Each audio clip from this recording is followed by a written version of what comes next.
సామాన్యుడికి బంగారం అంటే ఆపదలో ఆదుకునే ఆర్థిక భరోసా. కానీ ఇప్పుడు ఆ భరోసా భారంగా మారుతోంది. అంతర్జాతీయ మార్కెట్లో ఏర్పడిన రాజకీయ అస్థిరత వల్ల బంగారం ధర ఆకాశాన్నంటింది. ఈ రోజు 10 గ్రాముల 24 క్యారెట్ల బంగారం ధర ఏకంగా ₹1,60,000 మార్కును దాటేసింది. ఇప్పుడు అసలే పెళ్లిడ సీజన్ కావడంతో బంగారం కొనక తప్పని స్థితిలో సగటు భారతీయుడు ఆర్థిక ఇబ్బందుల్లో కూరుకుపోతున్నాడు.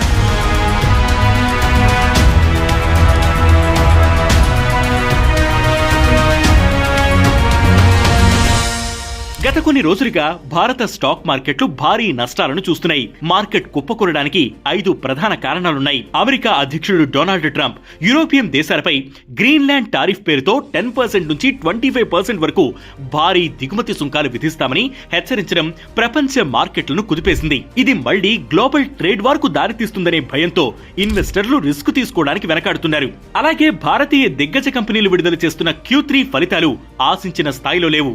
ముఖ్యంగా రిలయన్స్ ఇండస్ట్రీస్, ఐసిఐసిఐ బ్యాంక్ వంటి హెవీ వెయిట్ స్టాక్స్ అంచనాలను అందుకోలేకపోవడంతో మార్కెట్ సెంటిమెంట్ దెబ్బతిన్నది. అలాగే ఐటీ రంగంలో విప్రో, ఎల్టీఐ, మైంట్రీ వంటి సంస్థల ఫలితాలు కూడా నిరాశపరిచాయి. మరోవైపు విదేశీ సంస్థాగత ఇన్వెస్టర్లు భారత మార్కెట్ నుండి తమ పెట్టుబడులను ఉపసంహరించుకుంటున్నారు. జనవరి నెలలోనే ఇప్పటి వరకు సుమారు $3 బిలియన్ విలువైన షేర్లను విక్రయించారు. అమెరికా బాండ్ ఈల్డ్స్ పెరగడం, రూపాయి బలహీనపడడం కూడా దీనికి ముఖ్య కారణాలు. అమెరికా డాలర్తో పోలిస్తే భారత రూపాయి విలువ రికార్డు స్థాయిలో పడిపోయి 91.66కు చేరుకుంది. రూపాయి బలహీనపడడం వల్ల దిగుమతుల ఖర్చు పెరిగి ద్రవ్యోల్బణంపై ప్రభావం చూపుతుందనే ఆందోళన ఇన్వెస్టర్లో పెరిగింది. దీంతో కేవలం పెద్ద కంపెనీలే కాకుండా మిడ్ క్యాప్, స్మాల్ క్యాప్ ఇండెక్స్లు కూడా 1.2% నుంచి 2.7% వరకు నష్టపోయాయి. గత కొన్ని నెలలుగా అధిక వాల్యుయేషన్ లో ఉన్న ఈ షేర్లలో ఇప్పుడు ప్రాఫిట్ బుకింగ్ జరుగుతోంది. మొత్తంగా అమెరికా అధ్యక్షుడు డొనాల్డ్ ట్రంప్ తీసుకుంటున్న కఠినమైన నిర్ణయాలు, ఇతర దేశాలపై విధిస్తున్న టారిఫ్లు, వెనిజులా, ఇరాన్ వంటి దేశాలపై అమెరికా వైఖరి, మిడిల్ ఈస్ట్ లో కొనసాగుతున్న ఉద్రిక్తతలు ఇన్వెస్టర్లను ఆందోళనకు గురిచేస్తున్నాయి. స్టాక్ మార్కెట్లు కుప్పకూరుతున్న సమయంలో లేదా యుద్ధ భయాలు ఉన్నప్పుడు ఇన్వెస్టర్లు సేఫ్ హెవెన్ గా భావించే బంగారం వైపు మళ్లించడం సహజం. ఈ క్రమంలోనే డిమాండ్ పెరిగి ధరలు రికార్డు స్థాయికి చేరుకుంటున్నాయి. అమెరికా సెంట్రల్ బ్యాంక్ అయిన ఫెడరల్ రిజర్వ్ వడ్డీ రేట్ల తగ్గింపుపై తీసుకుంటున్న నిర్ణయాలు కూడా బంగారం ధరలను నేరుగా ప్రభావితం చేస్తున్నాయి. సాధారణంగా వడ్డీ రేట్లు తగ్గినప్పుడు బాండ్ల మీద వచ్చే ఆదాయం తగ్గుతుంది. దీనివల్ల పెట్టుబడిదారులు బంగారాన్ని కొనుగోలు చేయడానికి మొగ్గు చూపుతారు. దీనికి తోడు అంతర్జాతీయ మార్కెట్లో అమెరికా డాలర్ విలువ బలహీనపడడం కూడా పసిడి పరుగుకు కారణమవుతుంది. డాలర్ బలహీనపడితే ఇతర కరెన్సీలు ఉన్న దేశాలకు బంగారం చౌకగా మారుతుంది. తద్వారా డిమాండ్ పెరిగి ధరలు పైకి వెడతాయి. అలాగే ప్రపంచవ్యాప్తంగా ఉన్న వివిధ దేశాల సెంట్రల్ బ్యాంకులు తమ విదేశీ మారక నిల్వల్లో భాగంగా బంగారాన్ని భారీగా నిల్వ చేసుకుంటున్నాయి. భవిష్యత్తులో రాబోయే ఆర్థిక మాంద్యం లేదా డాలర్ ఆధిపత్యం తగ్గవచ్చనే అంచనాతో ఈ బ్యాంకులు టన్నుల కొద్దీ బంగారాన్ని కొనుగోలు చేస్తున్నాయి.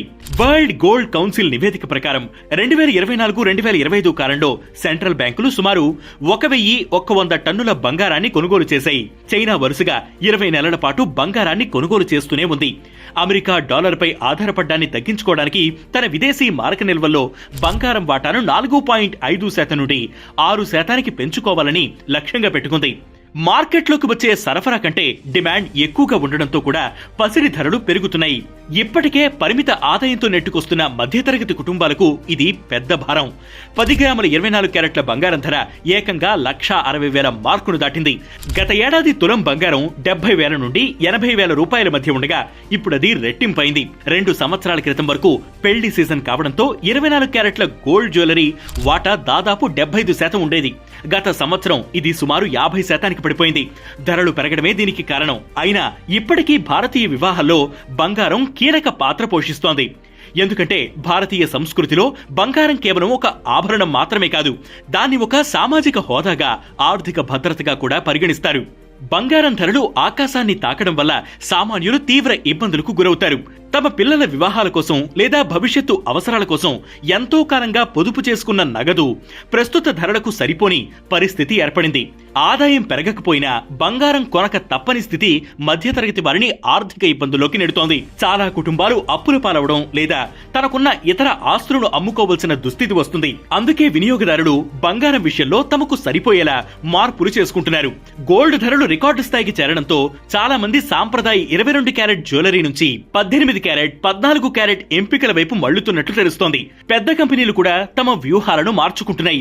టాటా గ్రూప్ లో భాగమైన టైటాన్ కంపెనీ గోల్డ్ ధరల అస్థిరత మధ్య జ్యువెలరీని అందుబాటులో ఉంచేందుకు 14 క్యారెట్ 18 క్యారెట్ బంగారంతో నగలు డిజైన్ చేస్తున్నట్లు 2025లో వెల్లడించింది.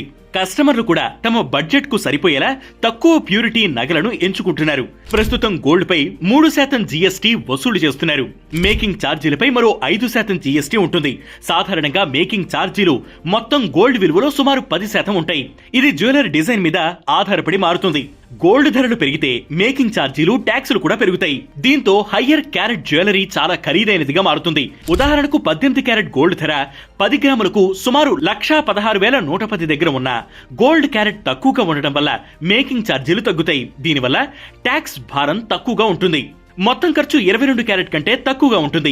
కేంద్ర ప్రభుత్వం గత బడ్జెట్లో బంగారంపై దిగుమతి సుంకాన్ని తగ్గించినప్పటికీ అంతర్జాతీయ ధరలు పెరగడం, రూపాయి విలువ పతనం వల్ల ఈ ప్రయోజనం వినియోగదారులకు అందడం లేదు. ఇక ధరలు పెరగడంతో పెళ్లిళ్ల సీజన్లో రీసైక్లింగ్ కూడా పెరిగింది. చాలా కుటుంబాలు పాత బంగారు ఆభరణాలు ఇచ్చి ఆ విలువతో కొత్త లైట్ వెయిట్ డిజైన్లను కొనుగోలు చేస్తున్నారు.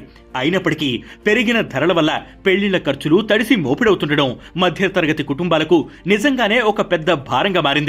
ఒకవైపు ఇన్వెస్టర్లకు బంగారం లాభదాయకంగా అనిపించినా మధ్యతరగతి భారతీయుడికి భారంగానే మారుతోంది.